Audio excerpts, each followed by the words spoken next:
లో ఒక మహిళ ఉంది, తోటి మహిళ గురించి ఇలా మాట్లాడతారా సార్? తను మాట్లాడడం వల్లే ట్రోల్స్ అలా వస్తున్నాయి సార్, ఆ తమ్ముళ్ళు అలా వస్తున్నాయి సార్, తినే ఆజ్యం వస్తుంది సార్. నేను ప్రజలకు తెలియజేస్తాను ఒకటే, మాధురి మోసపోయినటువంటి ఒక పరిస్థితి, మోసపోయింది, అన్యాయం చేశారు. దువ్వాడ వాణి అన్యాయం చేసింది, దువ్వాడ వాణి స్కేప్ బోర్డ్ చేసింది, బలిపశువు చేసి తన జీవితాన్ని రోడ్డు మీద తీర్చింది. చక్కగా కుటుంబంతో హాయిగా బ్రతుకుతూ దేనికి నోట్ లేకుండా బ్రతికే ఒక కళాకారు, మంచి భరతనాట్యం కూచిపూడి నృత్యంలో ఆరితేరినటువంటి మనిషి. ఆమె పరిస్థితిని రోడ్డు మీద తీర్చి 10 మంది దుర్భాషలాడేటట్టు టోర్స్ పెట్టేటట్టు చేస్తున్నటువంటి దుస్థితికి కారణం వాణి సార్. ఆమె ఆత్మహత్య ఆ రోజు జరుగుంటే ఈ రోజు వాణి ఉండదు సార్, ఈ శ్రీనివాస్ ఉండదు సార్, జైల్లో కూర్చుంటాం సార్. అయితే ఒకరికొకరు డిఎన్ఏ టెస్ట్ చేసుకోవాలని ఛాలెంజ్లు విసిరేదాకా వాళ్ళిద్దరి మధ్యలో అది తారాస్థాయికి జరుగుతుంది. ఎందుకంటే ఇప్పుడు కొద్దిసేపు చూస్తే దువ్వాడ సీను పక్కకి వెళ్ళిపోయారు కానీ బట్ వాణి వర్సెస్ మాధురి అన్నది అయితే చాలా క్లియర్ గా మనకి కనిపిస్తుంది. అంటే ఆ స్థాయిలో అంటే ఇంకొక ఆరోపణ, అంటే ఇది మేబీ అడగడం తప్పు బట్ అయినా సరే నేను కొద్దిగా లిబరల్ తీసుకొని అడుగుతున్నాను. మీ అమ్మగారు కూడా వాణి మీద ఒక ఆరోపణ చేశారు, తనకి తాగుడు అలవాటు ఉందని, తను సైకిక్ వైబ్రేషన్స్ తనకు ఉంటాయని, లేకపోతే వ్యవహార శైలిలో ఉన్నట్టుండిగా తన మూడ్ స్వింగ్స్ ఉంటాయని చెప్పి కొన్ని ఆరోపణలు చేశారు. వీటిలో వాస్తవం అది తాగుడు అలవాటు ఉందా, తాగుడు అలవాటు ఉందా తనకి? సైకిక్ వైబ్రేషన్స్ ఉన్నాయి, డ్రింక్ కూడా తీసుకుంటాను. ఓకే, డ్రింక్ తీసుకుంటాను నేను సంవత్సరంలో 2-3 సార్లు తీసుకుంటాను. నేను తీసుకునేటప్పుడు తీసుకుంటాను నా ఎదురు కూర్చో. ఓకే, సో ఇప్పుడు ఎందుకంటే ఇప్పుడు ఒకరికొకరు మాట్లాడుకుంటూ ఆ కుటుంబాన్ని బయటకి వేస్తున్నారు, ఈ కుటుంబానికి బయటకి వేస్తున్నారు. ఎక్కడో వచ్చింది ఫుల్ స్టాప్ అయితే పడాల్సిన అవసరం ఉంది, కానీ ఫుల్ స్టాప్ పడేలాగైతే కనిపించట్లేదు. ఫుల్ స్టాప్ అయితే మనకు నిర్ణయం తీసుకున్నాను సార్. ఓకే, 96లోనే నువ్వు దువ్వాడ శ్రీనివాసుని వదిలొచ్చి అని వాళ్ళ నాన్న అన్నాడు. అది అక్కడి నుంచి ఎన్నోసార్లు నాకు విడిచిపెట్టి తన ఇంటికి వెళ్ళిపోయింది. నెలల పాటు నన్ను టెక్కల్లో నాకు ఇంట్లో విడిచిపెట్టి తన సొంత ఇంటికి వెళ్ళిపోయింది. అప్పుడు కానీ 2 ఏళ్ల క్రితం వైసీపీ అధిష్టానంలోకి వచ్చి నాకు టికెట్ ఇవ్వండి, డైవర్స్ ఇవ్వండి, అతని నుంచి డివోర్స్ ఇప్పించండి, లేకపోతే నేను ఆత్మహత్య చేసుకుంటాను అన్నప్పుడు కానీ నేను ఎప్పుడు స్పందించాల. ఈ రోజు నాకు మెసేజ్లు కూడా చాలా పెట్టింది ఈ 2 సంవత్సరాల్లో, నీకు విడాకులు ఇచ్చేస్తాను, నీకు నాకు సంబంధం లేదు, నీ ముఖం కూడా నాకు సృష్టించుకోవాలి, అయినా నేను స్పందించరా. కానీ ఎప్పుడైతే పిల్లల్ని నా మీద ఉద్రేకపరిచి అప్పుడు ఇంకా ప్రవర్తించి క్యారెక్టర్ హననం చేసే విధానం ఆ అమ్మాయి తలుపులు విరగొట్టి గేట్లు విరగొట్టి ఇంత విధ్వంసం చేసి అధికార పార్టీ తెలుగుదేశంతో చేతులు కలిపి ఇంత విధ్వంసానికి పాల్పడినటువంటి ఈ స్థితిలో నేను దువ్వాడ వాణితో ఇంకా కలిసి ఉండడంలో అర్థం లేదు సార్. ఈ సమస్య ఇక్కడ క్లోజ్ చేయాలి సార్. అయితే ఒక పాయింట్ నాకు యాక్చువల్లీ మీరు పొద్దున ప్రెస్ మీట్ పెట్టినప్పుడు కూడా మొత్తం ఉన్న ఆస్తులన్నీ రాసి చేశాను నేను, ఇప్పుడు ఉన్నది ఒక ఇల్లు తప్ప ఇంకేం లేదు అన్నది మీరు చెప్పే ప్రయత్నం చేశారు. నిజంగానే ఆస్తులో లేకపోతే ఇదో తన టార్గెట్ అయ్యి ఉంటే ఖచ్చితంగా ఇప్పుడు ఆస్తులు వచ్చేసిన తర్వాత మీ దగ్గర ఇంకేం లేదు. సో అలాంటప్పుడు ఇంకా మీతో ఆ ఉన్న ఇంటి గురించే పోరాడుతోందా లేకపోతే పూర్తిగా మీ నాశనాన్ని కోరుకుంటోందా అన్న ఒక ప్రశ్న కూడా రెగ్యులర్ గా వినిపిస్తుంది. ఏమంటారు మీరు దానికి? నేను టెక్కల్లో ఉండకూడదు అంటే ఈ ఇల్లు ఉండకూడదు, ఈ ఇల్లు తీసుకుంటే నేను టెక్కల్లో ఉండకూడదు. ఎలాగో నేను ఆ పాత ఇంటికి తాళం వేసుకుంటే నాకు ఇంటికి రానివ్వకుండా నన్ను తాళాలు పగలగొట్టింది. ఈ తాళం ఈ ఇల్లు కూడా తనకి ఇచ్చేస్తే వీటికి తాళం వేస్తాను, అప్పుడు నేను ఎక్కడికి పోవాలి సార్? బట్ మాధురి గారు ఒక మాట చెప్పారు, ఇప్పుడు ఈ ఇంట్లో ఏదైతే ఉందో ఆ ఇంటి కన్స్ట్రక్షన్ లో నా వంతుగా నేను కూడా కొద్దిగా సహాయం చేశాను, డబ్బులు నా డబ్బులు ఇందులో ఉన్నాయి కాబట్టి ఈ దీంట్లో నాకు కూడా భాగం ఉంది అన్నది మాధురి గారు క్లెయిమ్ చేసే ప్రయత్నం చేస్తున్నారు. అందులో నిజం ఉందా? ఈ ఇల్లు 4 నుంచి 5 కోట్ల వరకు ఖర్చు పెట్టి కట్టాను సార్, స్థలం అంతా కలిపి. ఈ కట్టేదాంట్లో ఎలక్షన్ లో 2 కోట్ల వరకు మాధురి ఖర్చు పెట్టారు. ఓకే, ఎలక్షన్ లో. అంతేకాక ఇంటి వ్యవహారంలో కూడా తనకు హెల్ప్ చేసింది. నిజమే. ఓకే, ఎందుకంటే ఇప్పుడు అది మీ స్వార్జితం అయితే మీ వీలునామా ఏది రాస్తే దానికి సంబంధించి ఉంటుంది ఫర్ షూర్. అది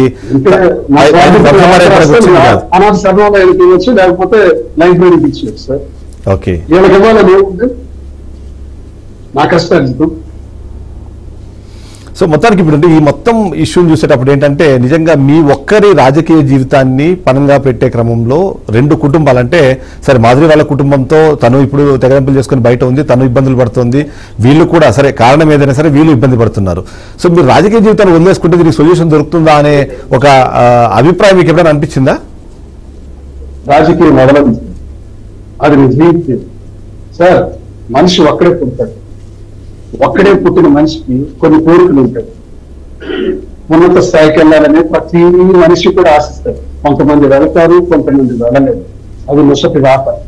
నాకైతే నేను పుట్టి ఉన్నత స్థాయికి వెళ్ళాలని ఆశించుకుని రాసుకున్న నా జీవితం రాజకీయంగా ఉన్నత స్థాయికి వెళ్ళటం, ప్రజలకు సేవ చేయటం, నేనున్న ప్రాంతానికి అభివృద్ధి చేయటం, అధిష్టానానికి అనుగుణంగా గట్టిగా పనిచేయటం, ఇది నా జీవితాశయం. వీళ్ళ కోసం నా జీవితాశయం దువ్వాడ శ్రీనివాస్ మార్చుకోడు. దువ్వాడ శ్రీనివాస్ సుటిగా మాట్లాడతాడు. అవతల వాడు ఎంత లీడర్ అయినా నిలదీస్తాడు, అడుగుతాడు. అవినీతి చేయలేదు, లంచం తీసుకోలేదు. మరో కోణంలో రాజకీయాల్లోకి వస్తే నాకు చాలా గుడ్రిగాల్సి ఉన్నాయి. అవన్నీ కూడా నేనెందుకు పాటు తీసుకుంటాను సార్? నేను సృష్టించుకున్నటువంటి నా వ్యక్తిత్వాన్ని నేనెందుకు వీళ్ళ కోసం వదులుకుంటాను? ఇది ఎదుర్కొంటాను, నా వ్యక్తిత్వాన్ని మాత్రం వదులుకుంటాను. కానీ ఈ మొత్తం ఇష్యూస్ లో నేను చాలా చోట్ల వీడియోస్ గమనిస్తే వాణి వాళ్ళ సిస్టర్ వాళ్ళు కూడా ఇందులో యాక్టివ్ గా పార్టిసిపేట్ చేస్తున్నారు. ఎందుకంటారు? ఎందుకు అంటే ఇష్యూని సర్దుమణించాలంటే 70 సంవత్సరం రాజవరం ఇక్కడికి వచ్చాడు. వాళ్ళు ఆవిడ వచ్చేది, వాణి వచ్చేది, ఓకే వాళ్ళ చెల్లి వచ్చింది. ఎందుకు సార్ వస్తారని? ఏంటి సార్ వాళ్ళకి ఎందుకు సంబంధం? ఏంటి ట్రస్ట్ పాస్? నా ఆస్తి మీదకి ఎలా వస్తారు? ఆస్తి మీద రాసిగా ఇంట్లో నేను బతుకుంటే ఎక్కడా బ్రతకనేవరా నన్ను? అంటే ఆడది మహిళ అన్న ఒక్క ఈక్వేషన్ వాడుకొని మహిళా సమాజానికి, సభ్య సమాజానికి తలదించుకొని జీవితాన్ని నాశనం చేసిన విధంగా అందుకే నేను డివోర్స్ ఇస్తాను, రెడీ అయిపోయింది అంతా కూడా. బట్ నా పిల్లలు నేనే చూసుకుంటాను. నా పిల్లలు బాగోగులు అది చాలా చిన్నమ్మాయి పెళ్ళి అవ్వాలి, తండ్రిగా మీరు నిర్వర్తించాల్సిన బాధ్యతలు చాలా ఉన్నాయి. ఇంకా పీజీ చదివించాలి. మొన్నటి వరకు కూడా అలా అడిగితే అంత డబ్బులు ఇచ్చాను, రేపు ఇస్తాను, ఇస్తూనే ఉంటాను. నా బాధ్యత. ఎవరైనా చేస్తారు, ఏ కట్టరైనా చేస్తారు. కానీ తల్లి దగ్గర ఉన్న వాళ్ళు ఎక్కువ కోరుకుంటున్నారు. బాధ్యత వేస్తాను, కేర్ టేకర్ గా ఉంటాను. నేను నా బిడ్డని గుండెల్లో పెట్టుకొని చూసుకుంటాను. కానీ తల్లి దగ్గర ఉన్న వాళ్ళకి ఎక్కువ ఇష్టపడుతున్నారు. సో ఆ సందర్భంలో మీరు మీ బాధ్యతలు నిర్వర్తించవచ్చు. వాళ్ళ స్వేచ్ఛను మనం కలిగించుకోండి. వాళ్ళ ఇష్టాలు మనం ఏమి అడ్డుపడకూడదు. నాకు తిట్టారనో అవగాహన పరిచారనో నేను బాధపడను, నవ్వుకుంటుంటాను. నాకు నవ్వొస్తుంటారు అభ్యర్థులు వాళ్ళు కలిసి చూస్తే. సరే నవ్వుకుంటాను, అది పిల్లలు కాదు. వాళ్ళ దగ్గర ఉండలేదు సార్, తప్పే లేదు. నేను అంటున్నది వాళ్ళకి కావాల్సిన ఆర్థిక స్థితిగతులు నేను బలోపేతం చేస్తాను. వాళ్ళకి కావాల్సినటువంటి అన్ని అవసరాలు నేను చేస్తాను, చదివిస్తాను, పెళ్లిళ్ళు చేస్తాను అంటున్నాను తప్ప నా దగ్గర ఉండాలను, నాకేదో పౌడాలను, నాకేదో గౌరవం నేను కోరుకుంటున్నాను. వాళ్ళు అక్కడే ఉండని, వాళ్ళకి ఇష్టం వచ్చింది దగ్గర ఉండని, వాళ్ళ జీవితానికి నేను బాధ్యత వహిస్తానని చెప్తున్నాను. దువ్వాడ వాణితో మాత్రం నేను ఉండనని చెప్పాను. అంటే మీరు ఏంటంటే జస్ట్ జనరల్ గా ఇలాంటి ఇష్యూస్ జరిగినప్పుడు ఖచ్చితంగా పిల్ల సైడ్ ఉన్న తల్లిదండ్రులు కానీ వాళ్ళ కుటుంబంగా ఏం చెప్తారంటే కన్యాదానం చేయాల్సిన వ్యక్తి కాబట్టి కష్టమో నష్టమో అతనితోనే ఉండు అని చెప్పి ఎక్కువ మంది వాళ్ళు సర్ది చెప్తుంటారు అమ్మాయిలకి. స్పెసిఫిక్ గా ఒక అబ్బాయి సైడ్ నుంచి తప్పు ఉన్నా సరే అమ్మాయిలు పెళ్లిడికి వచ్చిన అమ్మాయిలు ఉన్నారు కాబట్టి ఇట్లాంటిది సర్దుకొని పోవాలనే మాట మాట్లాడతారు. కానీ ఇక్కడ రివర్స్ లో జరుగుతున్నట్టు అనిపిస్తుంది. సో రేపొద్దున మరి మీరు కన్యాదానం చేయాలి అంటే పెళ్ళైన ఏడాదిలో ఇంటికి వచ్చేది మా నాన్న చెప్పాడు దువ్వాడ వాణించి. అవును, అంటే ఎంత నిత్యమైన కల్చరో చూసుకుంటాం. చెప్తాం కర్మ. సో ఫైనల్ గా మీ పిల్లలకి మీరు ఏం చెప్పాలనుకుంటారు? ఎందుకంటే ఇప్పుడు దువ్వాడ వాణికి సంబంధించిన డిస్కషన్ అయిపోయింది. అంతే కాకుండా మాధురికి సంబంధించి కూడా తనకి మీరు న్యాయం చేయాల్సిన అవసరం మనకు కనిపిస్తుంది చాలా క్లియర్ గా. వాళ్ళ కుటుంబంతో అయినా మాట్లాడి వాళ్ళని కలిపే ప్రయత్నం చేస్తారా, లేకపోతే ఇప్పుడు ఇలాగ నడవనివ్వని అంటారా అనేది ఒక ప్రశ్న అయితే. రెండోది వాళ్ళ కుటుంబం మరి రిసీవ్ చేసుకున్న పరిస్థితి లేదని నేను అనుకుంటున్నాను. నాకు తెలిసింది. మీ పిల్లలకి ఏం చెప్తారు? ఇద్దరు పిల్లలకి నిజంగానే తండ్రి తప్పు చేశాడు అని భావిస్తున్న పిల్లలకి అన్ని బాధ్యతలు నేనే తీసుకుంటున్నానని చెప్తున్నాను. కానీ పిల్లలకి నేను చెప్పినాను వినేది అసలు లేదు, చెప్పి ప్రయోజనం లేదు. చూస్తూ నవ్వుకోవటం, వాళ్ళ బాధ్యతలన్నీ బుద్ధాలు వేసుకొని చేయటం, అది నా బాధ్యత, తండ్రి బాధ్యత. నాకు కదా నేను చేయాలి. రాజకీయంగా ఇంత చర్చ జరిగిన తర్వాత, ఇన్ని వివాదాలు వచ్చిన తర్వాత మీ నియోజకవర్గ ప్రజలు మిమ్మల్ని నమ్ముతారా? అంటే ఇప్పుడు క్యారెక్టర్ అసాసినేషన్ బాగా జరిగిపోయింది. అలాంటి సందర్భంలో ప్రజలు మిమ్మల్ని నమ్మి వచ్చే ఎన్నికల్లోనో లేకపోతే ఇతర సందర్భాల్లోనూ మీకు సపోర్టివ్ గా నిలుస్తారనుకుంటున్నారా మీరు? ఇప్పుడు ఈ వ్యవహారం మా ఇంట్లో అంటే రాష్ట్రంలో ఏమనుకుంటున్నారో నాకు తెలియదు, కానీ టెక్కల ప్రజలకు మాత్రం దువ్వాడ వాణి ఏంటో తెలుసు. టెక్కల పార్టీ కార్యకర్తలకు దువ్వాడ వాణి ఏంటో తెలుసు. దువ్వాడ వాణి ఏ స్థితిలో కూడా సపోర్ట్ రాదు. అయితే నేను ఒక్కటంటాను, టెక్కల, శ్రీకాకుళం, ఆంధ్రప్రదేశ్ పక్కన పెడితే నాకున్న పరిస్థితులు, నేను ఎదుర్కొంటున్నటువంటి పరిస్థితులు నాకు అపకీర్తిని తెచ్చిపెట్టాయి. నాకు ఎంతో కొంత నష్టాన్ని చేకూర్చి, నాకు ఇబ్బందులే కలిగించి, ప్రజల విశ్వాసం కోల్పోయేటట్టే చేసి, ఈ పరిస్థితులకి నేను చెప్పాలనుకుంటున్నాను మీడియా ద్వారా. ప్రజలు విద్యులు, ప్రజలే దేవుళ్ళు. ప్రజలు తలుచుకుంటే అగ్రభాగాన్ని పెట్టగలరు, అధోపాతాలను కుట్టేయగలరు. ప్రజలే దేవుళ్ళని నిత్యం నమ్ముకొని పనిచేసే నాకు ప్రజలే గుర్తించాలి, ప్రజలే ఆ గౌరవం ఇవ్వాలి, ప్రజలే సర్వస్వం. మీ మీడియా ద్వారా నేను ప్రజలందరికీ తెలియజేసుకుంటున్నాను సార్. ఈ విషయం ప్రజలకే విడిచిపెట్టడం తప్ప నేను ఇంతకన్నా ఒక మానవ మాత్రుడిగా నేను చేయలేను సార్. ఎస్, మీ ప్రత్యర్థులకి ఏం చెప్తారు? వాళ్ళు సక్సెస్ అయినట్టేనా? ఇప్పుడు మీ కుటుంబాన్ని రోడ్డు మీదకి లాగి ఇప్పుడు చేసిన ద్వారా వాళ్ళు సక్సెస్ అయినట్టేనా? వాళ్ళు అనుకున్నది ఆ లక్ష్యం నెరవేరినట్టుగా వాళ్ళు భావిస్తున్న నేపథ్యంలో మీరు వాళ్ళకి ఏం చెప్తారు మీ ప్రత్యర్థులకి? ప్రత్యర్థి నేను ఏం చెప్పాలనుకుంటున్నానంటే, కుటుంబ వ్యవహారంలో దూరి గట్టిగా సపోర్ట్ చేసి ఈ కార్యక్రమాలను నిర్వహిస్తున్న అచ్చెన్నాయుడు నేను ఒకటే చెప్తాను, నా మీద చాలా మంది టార్గెట్ చేసింది. ఒకవైపు రాజకీయ పరమైన టార్గెట్ ఉంది, ఒకవైపు కుటుంబపరమైన టార్గెట్ ఉంది, ఒకవైపు మీ టార్గెట్ ఉంది. ఇది పరంపరలో నాకు ఏదైనా జరిగితే అచ్చెన్నాయుడు బాధ, ఈ ప్రభుత్వం టార్గెట్ వేస్తుంది. నాకు డౌట్ వస్తుంది, నాకు అనుమానం ఉంది, నాకు చాలా ప్రమాదకరమైన పరిస్థితులు ఉన్నాయని కూడా నాకు తెలుస్తుంది. నన్ను త్వరలో లేపేస్తారు. ఇంటికే ట్రెస్పాస్ చేశారంటే, తాళాలే విరగొట్టారంటే, విరగొట్టింది దువ్వాడ వాణి కాదు సార్, విరగొట్టింది అధికార పార్టీ, విరగొట్టింది అధికారం. ఇది అర్థం చేసుకోలేమా సార్? విరగొట్టే దమ్ము ఎలా వస్తుంది సార్? నేను ప్రతిపక్షంలో ఉన్నాను కదా, వాణి ప్రతిపక్షంలో ఉంది కదా, పలుపులు విరగొట్టాలంటే ఎంత ధైర్యంగా ఉండాలి సార్? ఎవరు సార్ విరగొట్టించారు? అధికార పార్టీ కాదా? మరొక ఇప్పుడు దూరి నాకేదైనా హత్యా ప్రయత్నం జరిగితే అధికార పార్టీ ఎందుకు కాకూడదు? ఎందుకు నేను మాట్లాడకూడదు? అచ్చెన్నాయుడికి అచ్చెన్నాయుడే కారకుడు అవుతాడు. ముందే చెప్తున్నాను, ఈ క్షణం తర్వాత నా పరిస్థితులు ఏమైనా సరే బాధ్యత వహించవలసి వస్తుంది.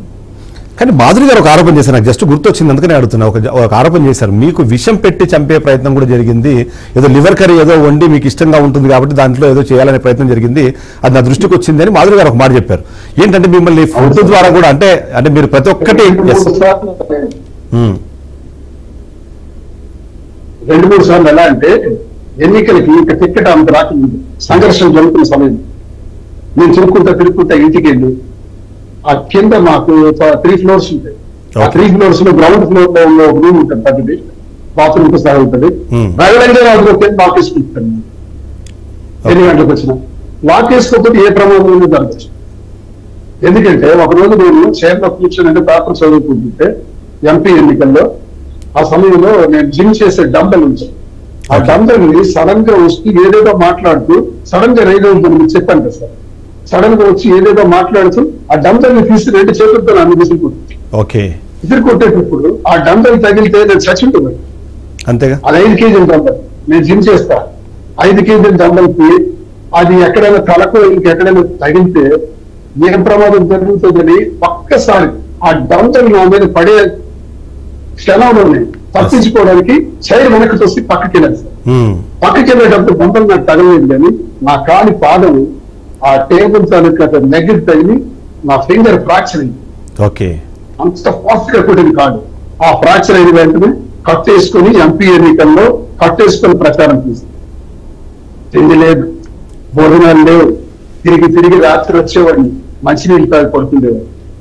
ఎన్ని హీనక్రియలు అనిపించారు, ఎన్నో కష్టాలు అనిపించారు.